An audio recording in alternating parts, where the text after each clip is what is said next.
Libya, a country in the midst of revolutionary change. The country's capital, Tripoli, was swept with chaos and confusion as U.S.-backed rebel forces established a foothold. For 42 years, Muammar Gadhafi has ruled the country with an iron fist. Tonight, he is in hiding. But his son, Saif Gadhafi, is not. Despite reports earlier in the day that Saif had been captured by rebel forces, late this evening he appeared on the shoulders of supporters in the capital, insisting his father's regime still maintains control of the city. ABC's Christiane Amanpour reports on how we've arrived at this pivotal moment. In the midst of the bloody battle for Tripoli that began over the weekend, Muammar Gadhafi, isolated and in hiding, still managed to get this message out last night. "We will never surrender," he promised. He's been saying that from the start, but this time it sounded like a death rattle for a regime that has very little chance of surviving. Game over, Gadhafi! Game over! Game over, Gadhafi! Now that the NATO-backed rebel forces have all but taken the capital, Tripoli, Gaddafi's only remaining stronghold. You cannot imagine.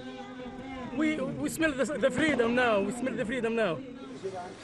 The struggle for that freedom began 6 months ago. When we were in Tripoli then, Gadhafi granted us a rare interview. How are you? It's good to meet you. I'm Christiane Amanpour, ABC.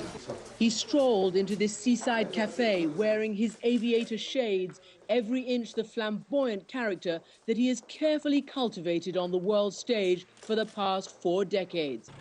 Completely oblivious to the gathering storm, insisting to us that he had nothing to fear from the Libyan people. They love me, all my people with me. They love me all. The President of the United States, the leaders of Britain and other leaders are calling on you to step down, to leave Libya, to leave your position of power. Will you do that? Who would leave his homeland? Why do I leave my homeland? Why do I leave Libya? When I interviewed one of Gaddafi's sons, Saif al-Islam, long considered the heir apparent, he was just as strident as his father. What's the plan? What is your plan? Are you staying? Are you going? What's your father's plan? Is he staying? Is he going? Listen, nobody is leaving this country. We live here, we die here. Are you afraid at all? Afraid of what? 6 months ago, when I spoke to another brother, Saadi Gadhafi, he seemed fearful of the forces roiling his country and the rest of the region. What do you think is happening to your region? Earthquake. An earthquake? An earthquake. It's a fever. It's going to spread everywhere. Will your father leave? If he lives today, just 1 hour later, local war, civil war in Libya. When we walked through Green Square in the center of Tripoli months ago, it didn't seem like a city about to fall. But it was on edge. Loyalist troops were in a defensive ring around the capital, and people were too afraid then to speak the truth.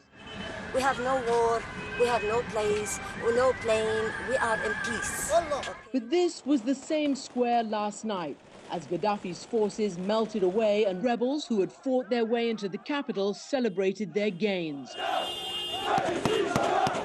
Alongside them, residents of the city, now openly expressing their joy. There were many who had doubted this moment, and many times the rebel struggle seemed mired in stalemate. There are still regime elements who pose a threat. But this much is clear. The Gaddafi regime is coming to an end, and the future of Libya is in the hands of its people. The rebel forces were once a ragtag band with no formal training. Here they're showing Nightline's Terry Moran how they had assembled a weapon out of spare parts. This is the doorbell, and you attach this. You attach this to the rocket, and then you're using the doorbells to fire the rocket.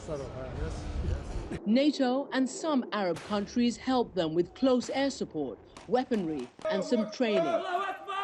Until this weekend, a coordinated attack from several sides brought them into the capital, into the very belly of the beast. The opposition says it now has most of the capital, although it warns it still does not have control of Gaddafi's palace. Gaddafi's forces also surround the upscale Rixos Hotel where we stayed, and where in these final days foreign journalists have been barricaded in by regime holdouts.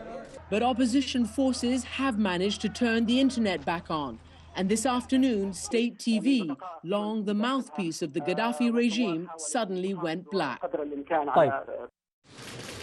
While the opposition has formed a leadership council that's already recognized as the official government by many NATO allies, the real question is whether it can unite a country full of different tribes competing for power and influence. And of course, this question, where is Muammar Gaddafi? I am in my country till the end with my people. When so long the Libyan people are there, I am there. He never imagined this is what the Libyan people would be telling him. Gaddafi go to hell. You understand? Gaddafi go to hell. For Nightline, I'm Christiana Manpour. Our thanks to Christiane. We will, of course, stay on the story. One final note, the U.S. war effort in Libya has cost an estimated $896 million through the end of July.